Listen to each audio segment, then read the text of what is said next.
Bonjour à tous et puis bienvenue. Nous entamons la semaine de la QVT by Camchar. Je suis très ravie et notre mission cette semaine, c'est de faire parler les experts.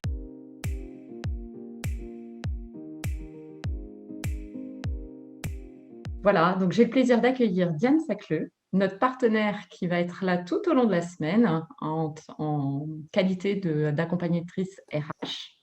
Et puis Olivier Champion, notre invité expert en qualité de coach professionnel. Bienvenue à tous les deux et merci d'avoir accepté mon invitation.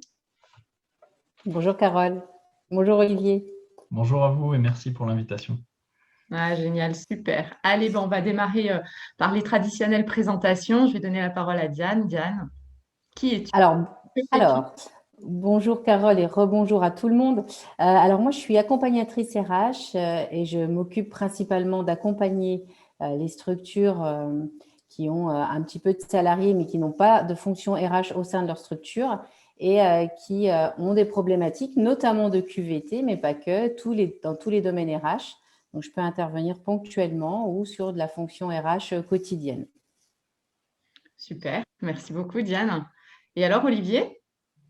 Moi, Olivier, champion, donc dirigeant de la société Alpha Coaching depuis 2015. Je suis spécialisé sur l'accompagnement individuel et collectif, notamment dans le monde du sport de haut niveau et de l'entreprise. Donc, notamment sur les notions qui peuvent être en lien avec la QVT, mais aussi avec tout ce qui peut être en lien avec la performance, avec le changement, et puis aussi avec le bien-être, donc notamment sur la partie managériale ou sur la partie un peu plus stratégique qui peuvent être avec les dirigeants. Voilà. Excellent. Alors aujourd'hui, si on est réunis, c'est tout simplement parce qu'on est en semaine de la QVT. QVT, ça veut dire qualité de vie au travail. Et je vous ai réunis pour en parler un peu plus sérieusement en fonction de vos disciplines et de vos expériences. Il y a quelques semaines en arrière, avec Diane, on a réalisé un questionnaire qui était à la destination des salariés et on a récolté suffisamment d'informations avec lesquelles on va pouvoir rebondir et apporter justement des solutions et surtout des suggestions auprès du chef d'entreprise, mais aussi du salarié. Voilà. Alors, on va commencer avec un tout petit peu d'histoire. Et Olivier, est-ce que tu peux nous dire d'où vient la QVT, s'il te plaît?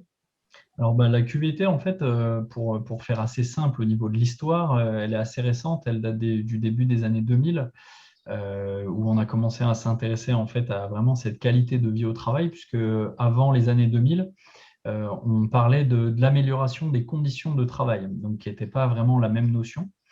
Et depuis voilà, le début des années 2000, ce terme QVT, donc qualité de vie au travail, est apparu, et où en fait on a petit à petit balisé un petit peu tous les éléments qui peuvent être pris en compte justement sur cette qualité de vie au travail, et justement essayer de mettre un peu plus de structure, un peu plus d'éléments concrets qui va permettre de savoir qu'est-ce que l'employeur peut faire, qu'est-ce que le salarié peut demander aussi, ou en tous les cas, les éléments qui vont être importants dans son quotidien au travail.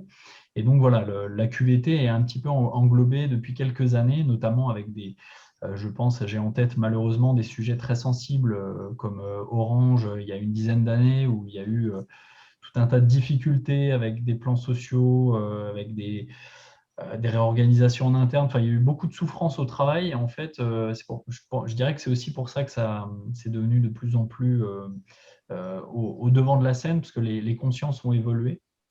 Je pense notamment, alors ce n'est pas le sujet, mais en lien avec la RSE, donc la responsabilité sociétale des entreprises.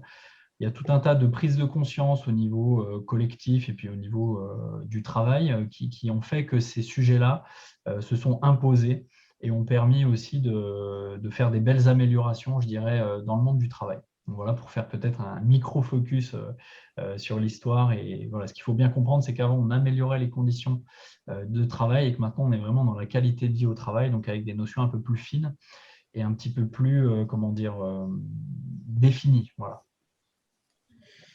Parfait, je te remercie beaucoup pour cette minute histoire. Et selon toi, la QVT, ça s'adresse à qui? À quel type de structure du coup? Parce qu'on a parlé des grands groupes, tu parles d'Orange, tu parles de... Voilà, mais maintenant, enfin aujourd'hui, ça s'adresse à qui? Je pense que ce qui serait intéressant, c'est de se mettre dans la peau d'un travailleur, d'un salarié, d'un entrepreneur. C'est aussi sa propre définition de la qualité de vie au travail. Déjà, je pense qu'on n'est pas tous égaux et on n'a pas tous le même regard sur ce sujet-là. C'est-à-dire qu'il y a, voilà, moi je suis à mon compte, voilà, la qualité de vie au travail, je vis aussi de ma passion, de motivation. Enfin voilà, il y a tout un tas de choses qui animent en fait les gens et qui peuvent aussi être des éléments importants, qui ne vont pas être importants pour quelqu'un d'autre. Donc je pense que voilà, quand on débute dans la vie professionnelle, on est peut-être un peu moins regardant sur certaines choses. Après, quand on a une famille, voilà, on essaye d'aménager son temps, on essaye de concilier vie pro, vie perso. Donc je ne suis pas sûr que ça soit facile, en fait, ça soit simple de cartographier un petit peu à qui ça s'adresse. Mais je pense qu'aujourd'hui, c'est vraiment dans les consciences et qu'il y a des éléments ou des propositions, en tous les cas, qui peuvent se faire. Et en tous les cas, je pense qu'aujourd'hui, les employeurs ou le monde du travail au sens large a dû saisir en fait ces sujets pour proposer des nouvelles choses ou en tous les cas essayer d'être force de proposition auprès des travailleurs, quoi. En tous les cas, moi j'en suis convaincu et on le voit au quotidien, les efforts que les sociétés, si je reprends le cas d'Orange, elles sont passées d'un extrême à l'autre.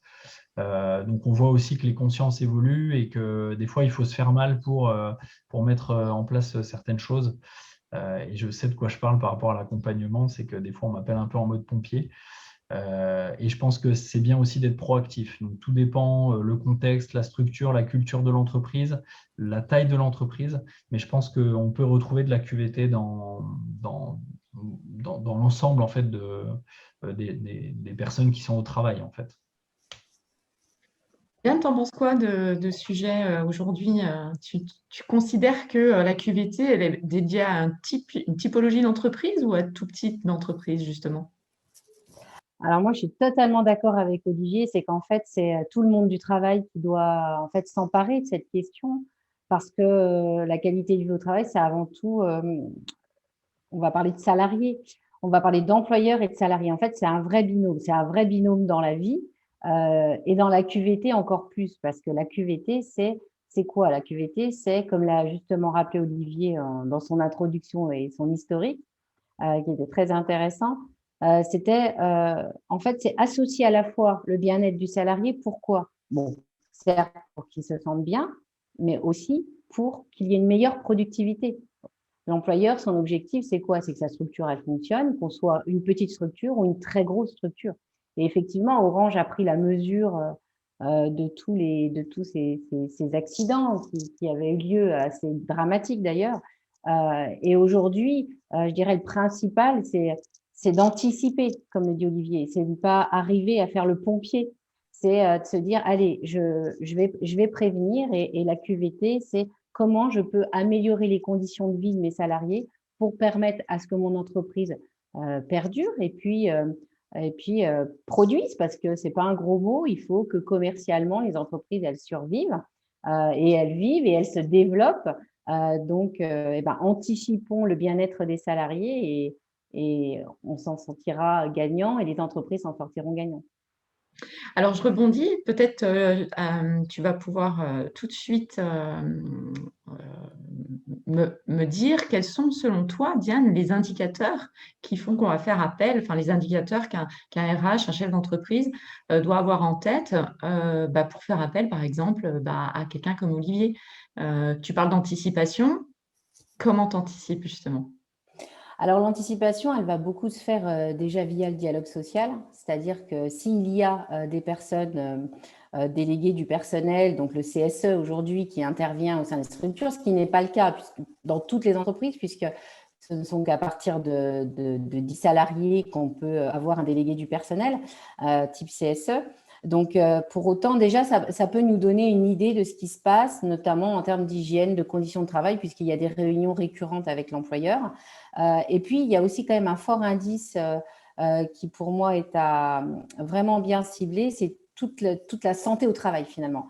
Ça peut passer par l'absentéisme, le turnover, où finalement, on voit que les salariés ne se sentent pas vraiment bien, parce que l'absentéisme, typiquement, c'est un critère très important.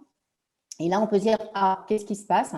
Qu'est-ce que je vais mettre en place? Alors, le sport, ça peut être le sport, le coaching, le management ciblé sur une thématique peuvent être effectivement des moyens d'assurer et réduire ce taux d'absentéisme et permettre aux salariés de se sentir bien. Eh ben, merci beaucoup. Et toi, Olivier, tu parlais qu'on t'appelait, enfin, c'était souvent en mode pompier que tu intervenais. Euh, mais typiquement, enfin, c'est quoi les indicateurs? Pourquoi on fait appel à toi? Alors, il peut y avoir différentes typologies, on va dire, d'accompagnement, parce que ça peut être l'accompagnement au changement, ça peut être du coaching de performance, ça peut être du coaching de crise. Donc, on va dire qu'il y a des grands contextes, mais je rejoins parfaitement ce qu'a dit Diane par rapport aux indicateurs. Moi, souvent, malheureusement, je parle de pompiers parce que c'est rare encore les entreprises qui sont dans une démarche proactive. C'est un peu comme en Europe, hein, on est dans une démarche de santé où on est plutôt dans tout ce qui est comment dire, curatif plutôt que tout ce qui est pédagogique en amont. Donc là, c'est un peu pareil, c'est-à-dire que souvent on m'appelle quand il y a déjà un peu le feu à certains endroits, ou alors voilà, que le dirigeant ou que le manager est en difficulté. C'est-à-dire qu'on attend souvent, alors je ne sais pas si c'est un modèle français, mais on attend souvent d'être un peu au pied du mur pour réagir. Alors je ne sais pas si c'est humain ou français, hein, peut-être qu'on peut ouvrir un débat là-dessus. Mais effectivement, pour moi, les indicateurs, pour revenir à notre sujet, il y a le climat social, très clairement, parce que moi, sur le coaching, je suis à la fois sur la partie sociale, la partie communicationnelle, la partie compétences, et puis aussi la partie concilier vie pro, vie perso, parce que des fois, il y a des mal-être personnels qui peuvent... les surfaces sont poreuses entre la vie pro et la vie perso, donc des fois, il y a des gens qui traversent des phases dans leur vie compliquées et ça peut se répercuter soit sur leur champ pro, soit sur leur champ perso. Donc, on essaye d'épauler et puis de soutenir ces phases-là. Et globalement, pour répondre à ta question, effectivement, souvent, malheureusement, c'est quand il y a des difficultés, qu'il y a des conflits en entreprise, qu'il y a un manager qui a du mal à avancer avec ses équipes, qu'il y a une rupture au niveau de la dynamique d'équipe, ou alors que le dirigeant peut se sentir seul par rapport à certains choix. Donc, il y a tout un tas de configurations. Donc, ça dépend encore une fois au niveau des strates sur lesquelles on intervient. Parce que coacher un collaborateur ou un manager ou un top manager ou un dirigeant, il n'y a pas les mêmes enjeux, il n'y a pas la même vision, il n'y a peut-être pas les mêmes besoins. Quoique à chaque fois on respecte la réalité de la personne et puis ce qu'elle traverse, mais en tous les cas, ce n'est pas forcément les mêmes outils qu'on transpose. Et puis, je voulais rappeler aussi les 6 points sur lesquels intervient la QVT. D'ailleurs, pour ceux que ça intéresse, il y a l'ANACT et l'ARACT en région qui sont des structures en fait, qui donnent énormément d'informations sur tous ces dispositifs. Et donc, les 6 points de la QVT, c'est la qualité des relations sociales et de travail. Donc, le coaching, pour le coup, rentre là-dedans. La qualité du contenu du travail. Donc, ça, pour le coup, ça me concerne un peu moins. La qualité de l'environnement physique. Donc là, ça rejoint aussi ce que disait Diane sur la partie peut-être santé.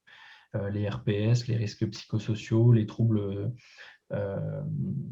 tout ce qui est troubles musculo-squelettiques, par exemple. Il y a la qualité de l'organisation du travail. Donc là, pour le coup, le coaching intervient. Les possibilités de réalisation et de développement professionnel, en sachant que moi, j'associe aussi souvent développement personnel et développement professionnel. Et la dernière étape, qui est le dernier point, pardon, qui est la conciliation entre vie pro et vie perso. Donc voilà, le coaching répond à peu près sur 4 points sur 6. Donc si on veut faire du sens avec notre thématique qui est la QVT et le coaching. Voilà. Donc, je ne sais pas si j'ai répondu, j'espère que je n'ai pas trop digressé à la question, mais voilà. Non, au contraire, hein, on sait que maintenant, tu peux intervenir sur beaucoup de points, quoi. En gros, c'est ça. On est d'accord, Diane, Oui. c'est le genre d'intervenant que l'on va solliciter sur tous les sujets vie perso. Alors, à titre d'information, le questionnaire, le sondage que l'on a dédié aux salariés, justement, reprend tous ces points. Et il y a un point qu'on abordera ensemble à la fin pour la partie conseil. Mais en effet, c'est assez large quand même la raison pour laquelle on va faire appel à toi, quoi. Voilà, ça dépend du contexte, effectivement, du besoin. Moi, je sais que j'anime des formations sur du management, mais je peux aussi accompagner en individuel des managers. Je peux être sur du coaching de changement et de transformation voilà, pour un dirigeant ou aussi sur la partie, on va dire, ne serait-ce que le coaching, et malheureusement, c'est pas trop connu, enfin, c'est pas assez expérimenté en France, parce qu'il faut vivre un coaching pour un peu mieux comprendre ce dont je parle, mais ne serait-ce qu'avoir un espace à soi qui est neutre, qui est ressource, et qui est dans une démarche sans jugement, sans critique, et qui est vraiment une démarche euh, voilà, d'ouverture et puis je pense notamment à un dirigeant que j'ai coaché juste avant notre session-là. C'est un espace aussi où il peut poser ses choses sans avoir peur d'être jugé, d'avoir des avis, des remarques, de rentrer dans des échanges qui ne sont pas toujours agréables. Donc là, c'est un espace à lui qui est ressource et qui lui permet aussi de prendre du recul et pourquoi pas de passer à l'action. Donc c'est aussi une démarche assez intéressante et qui n'est pas assez exploitée à mon goût dans notre culture un peu française. Oui, et je rebondis parce que effectivement, une des grandes réussites de la QVT, si on veut réussir à mettre en place une politique QVT, ça passe nécessairement par le manager, le dirigeant. S'il n'est pas impliqué, s'il n'est pas moteur de cette démarche, comme le dit Olivier, il ne pourra pas y avoir de politique de QVT parce qu'il faut vraiment qu'il y ait un investissement de la direction, du management, même du management intermédiaire. Mais pour ça, il faut que ça soit piloté. Et effectivement, il faut aussi que les dirigeants se sentent bien dans leur basket et pourquoi pas des accompagnements plus personnalisés parce que nécessairement après, ça sera fluide. Et la mise en place de la QVT, ça sera fluide. Et je te rejoins sur les 6 items développés par l'ANACT, notamment sur les thématiques QVT. Effectivement, tout ce qui est aussi santé, absentéisme ou gestion de carrière, parce qu'il y a un item aussi qui pourrait être celui mélange de l'entretien, de la posture vie privée et vie professionnelle. Tout ça, ça peut être accompagné aussi par des experts, par des consultants comme moi ou des consultants qui peuvent venir faire des experts RH, experts QVT qui viennent faire des audits pour voir qu'est-ce qui se passe et qu'est-ce qu'on peut mettre en place. Donc, une fois qu'on a ces quelques indicateurs, le chef d'entreprise, souvent, va soit à une structure RH au sein de son entreprise, et c'est la structure RH qui prend en charge justement cette politique de QVT. Oui, elle peut piloter, effectivement. Voilà. Et quand on est dans une plus petite structure où il n'y a pas justement de service RH, on peut passer par un RH indépendant comme toi, Diane. Voilà. Et à ce moment-là, toi, tu as tes ressources et tu vas faire appel à des gens comme Olivier ou autres pour pouvoir faire intervenir des experts au sein de l'entreprise, c'est ça? Exactement. À la fois, je pourrais mettre en place des choses, mais dans des domaines qui ne sont pas forcément liés à ma compétence, comme le coaching de manager, je pourrais faire appel à Olivier, effectivement, sur des sujets bien ciblés et qui pourraient être mis en place au sein de la structure. On peut être un binôme.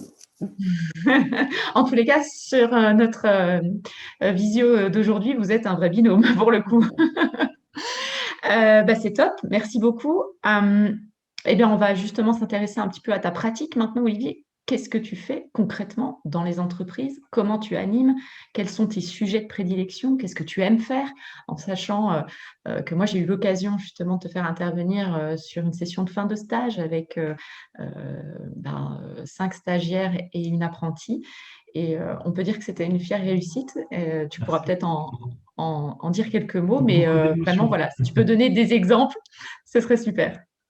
Oui, effectivement, j'ai pris déjà vraiment plaisir à animer votre groupe de fin de stage. Et puis, il y avait beaucoup d'émotions, donc je ne m'attendais pas à tout ça, mais c'était assez puissant comme session. Donc, c'est toujours intéressant de voir que voilà, dans les relations humaines, on a beau mettre une structure, une intervention pédagogique, etc. Il faut quand même être ouvert et accueillir un peu ce qui est présent et ce qui se présente, justement. Je pense que ça aussi, c'est important.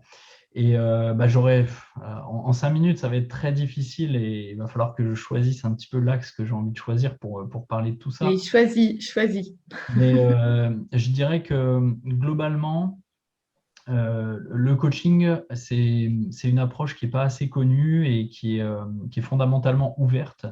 Donc, on n'est pas dans de la thérapie, on n'est pas dans du soin. Des fois, on peut être à la frontière un peu de la psychologie. En tous les cas, on est pleinement dans tout ce qui est relationnel, dans tout ce qui est compréhension de soi, connaissance de soi. explicitation, c'est-à-dire aussi de permettre aux personnes de prendre du recul sur des situations qui sont complexes. Parce qu'aujourd'hui, on est dans un monde complexe. On le voit, il y a 2 ans, on nous aurait parlé de Covid, avec le fait que toute l'économie et tout soit à l'arrêt. Ben, on aurait rigolé. Donc voilà, je pense qu'aujourd'hui, il y a beaucoup de nouveautés, il y a beaucoup de vitesse dans le monde de manière générale, mais aussi dans le monde de l'entreprise. Et on n'est pas tous égaux par rapport à ces situations-là. Donc je pense que le coaching est une vraie démarche de soutien. Quand on parle de qualité de vie au travail, on peut parler aussi de la qualité aussi bien relationnelle qu'il peut y avoir au travail que notamment la notion d'épanouissement. C'est-à-dire qu'aujourd'hui, Diane le soulignait tout à l'heure, mais la motivation est directement liée au monde du travail, à ce que les employés ou les personnes qui sont dans leur cadre professionnel, comment elles vont le vivre et quelles énergies elles ont envie de mettre dans le travail qu'on leur confie, etc. Donc il y a énormément de champs qui sont intéressants et qui sont impactés. Moi, j'adore avoir une approche assez ouverte parce que j'ai plusieurs outils, notamment comme la sophrologie, la cohérence cardiaque, donc là plutôt sur la partie bien-être et se ressourcer, parce que c'est important aussi. On verra que sur la partie cognitive, motivationnelle, émotionnelle, quand on est à plat, en fait, il y a forcément des choses qui s'amplifient ou il y a des mécanismes en fait, qui sont liés à ça. Et puis, bien évidemment, tout ce qui est autour du changement, de la transformation, de l'évolution, de la montée en compétences sur le management. Voilà, posture de manager, d'animateur, de prise de parole en public, ce n'est pas des compétences qui sont innées, c'est des choses qui se développent. Donc, il faut avoir aussi une bonne mesure, un espace sur lequel on peut permettre de travailler ces sujets-là. Et puis, notamment avec des dirigeants, c'est intéressant de les questionner sur leur vision, sur leur stratégie, sur les moyens qu'ils peuvent mettre en œuvre, sur aussi un petit peu leur posture vis-à-vis de ces nouveautés, hein, que ce soit le RSE, que ce soit la QVT, parce qu'un dirigeant qui n'est pas convaincu et qui n'y voit pas l'intérêt, forcément, ça va être plus compliqué à mettre en œuvre. Donc, il faut déjà aussi cette ouverture sur ces sujets-là qu'on est en train de toucher, hein, une ouverture, une volonté, et puis aussi pas attendre, je dirais, que ça soit le feu ou qu'on sente vraiment qu'il y a un malaise ou des salariés qui souffrent pour mettre ces dispositifs-là en place. Je pense qu'aujourd'hui, les cartes ont été rebattues sur la notion de travail, c'est-à-dire que les gens maintenant, je pense qu'ils sont plus fondamentalement dans une posture où ils ont envie de se faire mal au travail, mais encore moins pour des fois des valeurs ou des enjeux qui les dépassent. Donc, je pense que voilà, il y a vraiment une complexité derrière tout ça et le coaching peut vraiment s'interfacer à différents niveaux. Donc, je suis désolé, je ne rentre pas dans le détail précisément, mais donc pour revenir à ta question, Carole, souvent, moi, je fais une rencontre, on va dire, d'échange déjà un peu libre et voilà, que je ne facture pas parce que ça permet de voir aussi si on a la volonté de travailler ensemble. Donc, ça permet aussi d'échanger sur les missions qui ont déjà été portées, ce que j'ai déjà pu faire, comment je vois les choses. Puis aussi, si la personne, ça match, parce qu'on reste dans de l'humain, donc il faut qu'il y ait un matching, il faut qu'il y ait une confiance. Et j'utilise souvent cette métaphore, c'est si demain vous devez confier vos enfants à quelqu'un, regardez les critères qui sont importants pour vous. Donc là, c'est un peu pareil quand on parle d'un manager ou un entrepreneur ou un dirigeant. Si on va lui demander d'ouvrir son cœur sur les problématiques de son entreprise, sur les sujets sensibles, etc., il faut qu'en face, il soit sûr qu'il y ait de l'éthique, de la confidentialité, du professionnalisme. Donc, il faut qu'il trouve tout un tas de dénominateurs communs qui sont importants. Et je pense que voilà, c'est aussi des critères qui peuvent se déclencher dans cette première rencontre pour savoir si oui ou non ça fait écho, si on peut faire un bout de chemin ensemble, est-ce que mes expertises vont matcher avec les problématiques rencontrées. Donc voilà un petit peu ce que ça peut donner, en sachant que souvent le coaching est une démarche assez courte. Donc ça peut s'étaler sur un an et demi maximum. Je ne suis pas dans une psychanalyse, hein, bien loin de là. Et puis on est orienté action, c'est-à-dire prendre un sujet et puis faire en sorte d'apporter une solution. Voilà. Je me permets, du coup, donc là, on parle de coaching, on parle effectivement de courte durée, etc. Et on est dans l'action.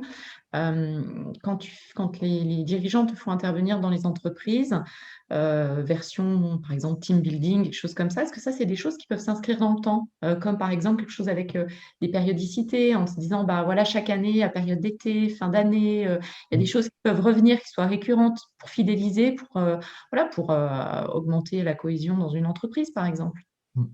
Alors, effectivement, alors, il faut vraiment dissocier le coaching d'équipe du team building. C'est-à-dire que le D'accord. team building, il y a peut-être aussi un volet récréatif, un volet voilà, vraiment où on passe un bon moment hors du cadre, enfin, cadre professionnel, mais où voilà, on n'est pas spécialement comment dire, sur des notions de travail, en fait. On est sur des notions voilà, de cohésion, de passer un bon moment. Donc, je la qualifie de récréative.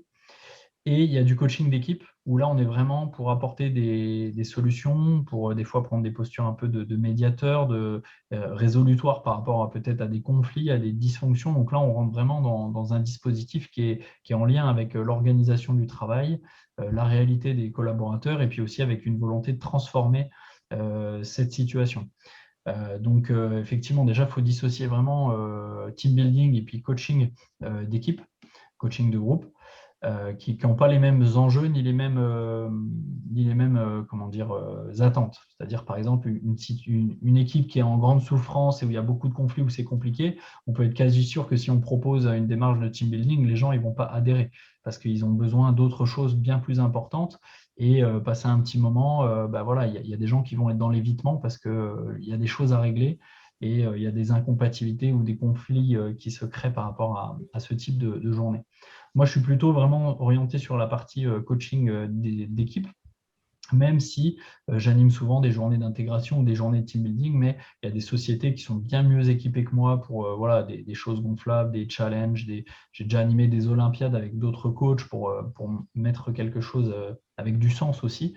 Mais on peut aussi envisager un team building simplement récréatif et ouvert donc tout dépend aussi où on met le curseur par rapport à ce type d'intervention. Donc c'est pour ça que lors des rencontres, et je pense que Diane, elle est aussi dans la même démarche, il y a un diagnostic, on pose des choses concrètes pour mener un plan d'action, pour clarifier aussi la pertinence de l'intervention et puis ce qu'on va mettre comme moyen en face.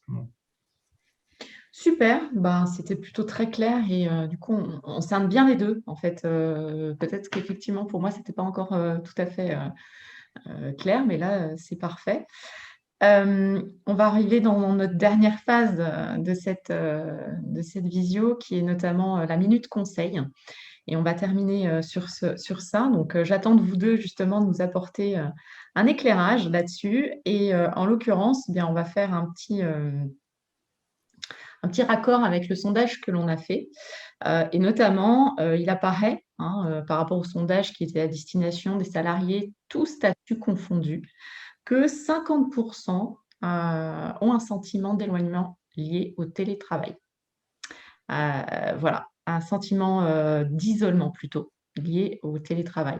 Quels conseils vous donneriez aux chefs d'entreprise et à même ses salariés pour qu'ils se sentent peut-être un peu moins seuls? Je vais peut-être laisser la parole à Diane, vu que j'ai déjà pris un peu de temps. Donc, vas-y Diane, je t'en prie. Oui, alors c'est vrai que le télétravail, ça a été quand même quelque chose qui, même s'il existait avant, hein, il était encadré quand même juridiquement, bah, il nous a forcé à revoir nos codes de travail à la maison, un peu de manière, je dirais, au forceps, hein, malheureusement. Et aujourd'hui, c'est vrai que bah, ça ne m'étonne pas vraiment en fait ce que disent les salariés parce que bah, ils se sont sentis un petit peu isolés derrière leur écran s'ils avaient un écran, parce qu'il y avait aussi cette problématique d'organisation du travail dont la QVT peut faire partie, hein, parce que là, on parle d'outils, de matériel concret pour travailler. Ça, c'est une des obligations de l'employeur, c'est fournir le matériel, notamment si on parle des obligations du Code du travail. Et fournir le matériel, bah, c'est avoir des outils qui permettent de travailler sereinement. Et déjà, quand on n'a pas d'outils pour travailler sereinement, ça reste très compliqué à être fluide dans son travail et à être apaisé. Après, effectivement, il y a eu le problème de l'horaire de travail. Parce que le fait d'être à la maison, on avait nos horaires de travail. Comme je dis on, parce que moi, à l'époque, j'étais salariée. Et effectivement, quand on est salarié, ben, on est derrière son écran et on travaille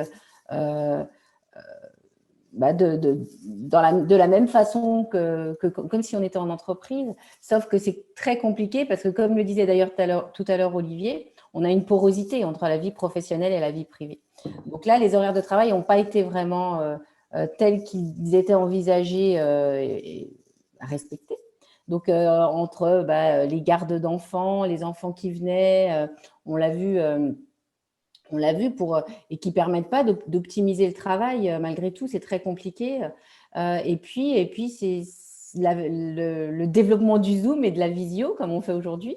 Et là, effectivement, certains managers ont pris vraiment à bras le corps l'organisation du travail. Donc ça aussi, ça fait partie de la QVT, de mettre en place des process, de sécuriser, d'organiser le travail. Et la visio a été un moyen d'organiser le travail, de garder le contact. Et la connexion avec les salariés, je pense que ça a été très important. Ceux qui ont su le faire, les managers qui ont su garder le contact, malgré tout le contexte, ont pu permettre à leurs salariés de rentrer vraiment dans un télétravail plus épanouissant, je pense, et encadrant leurs horaires, en mettant en place des procédures. Et surtout, je pense que la connexion avec son manager, c'était très, très important. Et ceux qui n'ont pas pris ce virage, je pense qu'aujourd'hui, ça va être très difficile de reprendre le travail pour les salariés. Dans certains secteurs d'activité où ils ont peut-être été laissés, je ne dirais pas à l'abandon, mais enfin, de par le contexte, ce n'était pas la faute des entreprises ni des managers, bien évidemment, mais aussi, je pense à la restauration, où là, les salariés sont restés à leur domicile en chômage partiel et ils n'ont pas pu avoir de rencontres, de points d'étape. Et la reprise du travail a dû, je pense, et doit l'être, un peu compliquée quand même en termes de remise en emploi et de motivation, quoi. Donc, le télétravail, oui, ça a bouleversé nos vies. Et je pense que demain, ça sera un peu moins bouleversant si ça se reproduit, puisque maintenant, les outils sont mis en place. Il restera juste, je pense, aux managers quand même à garder toujours le lien, parce que ça reste quand même très important. On est dans des métiers de relations humaines. Le coaching, c'en est un. C'est garder contact. Et c'est vrai que c'était certainement plus compliqué pour Olivier de garder contact avec les entreprises. Et aujourd'hui, je pense que les entreprises ont besoin d'Olivier, d'autant plus après ce télétravail. Et là, j'ai été très longue. Et là, je disais, en fait, si on doit résumer ce que tu viens de dire, et si j'ai bien compris, pour toi, le conseil, c'est garder le lien entre manager et salarié le plus Oui, possible, en fait. tout à C'est ça. fait, oui. Mais Et même toi, quand il Olivier, n'y a pas de télétravail, d'ailleurs. même quand il n'y a pas de télétravail, exact. Et toi, Olivier, ce serait quoi tes conseils, justement, pour parer Moi, les plus... je suis à 200% d'accord avec Diane. Il ne faut pas oublier que l'humain est un animal social, c'est-à-dire qu'en fait, il s'épanouit et il a besoin du contact de l'autre. Donc, effectivement, nous, on a une conscience, je ne vais pas dire supérieure, mais différente dans le sens où on est à nos comptes, on est entrepreneur, donc il y a aussi la solitude de l'entrepreneur et du dirigeant. Mais mine de rien, on le voit aujourd'hui, on est réunis, on échange, on garde des liens, on recrée un réseau. On recrée des échanges, donc ça c'est vital en fait pour l'être humain. Il a besoin d'être au contact des autres pour ne pas se transformer en ermite et puis pour continuer, on va dire, son évolution par mimétisme, voilà, on ne va pas rentrer dans ces sujets-là, même si c'est extrêmement intéressant. En tous les cas, on a besoin des relations sociales pour exister, pour évoluer et puis pour s'épanouir. Donc du coup, ce que Diane disait très bien, c'est qu'en fait, moi je le constate aussi parce que j'ai plusieurs exemples en tête, les boîtes qui avaient une très bonne culture, on va dire, managériale, proche de leurs équipes, etc., en fait, il n'y a aucune raison que ça ne se soit pas prolongé en fait, avec le confinement. Ils ont continué de garder leurs rituels, leurs échanges, même avec le télétravail, même avec les visios. Tout ce qui était déjà instauré à continuer d'exister, voire même si on s'améliore et qu'on change un peu d'outils et de manière de faire, en fait, l'intention reste la même. Là où il y a eu des grosses difficultés, c'est pour les entreprises qui étaient sur un management un peu archaïque ou en tous les cas un peu distancié, et où là, le fait de mettre une vraie distance physique avec tous ces moyens, en fait, ça a été très laborieux, ça a été très compliqué. Et puis, il y a aussi des métiers pour lesquels c'était vraiment nouveau, en fait, cette approche du télétravail. Enfin, pas toujours possible dans tous les cas, mais en tous les cas, voilà, je pense que ce que Diane a dit aussi, c'est important, c'est déjà la volonté et la culture de l'entreprise voilà, d'offrir à ses collaborateurs, ses salariés, les personnes qui font vivre l'entreprise, en fait, les forces vives, c'est de les soigner, c'est de les écouter, c'est de créer du lien, de mettre des choses en place pour elles. Et ce n'est pas qu'un fantasme, en fait, c'est un des paramètres importants sur l'efficacité et l'engagement en fait, des personnes dans leur travail, tout simplement.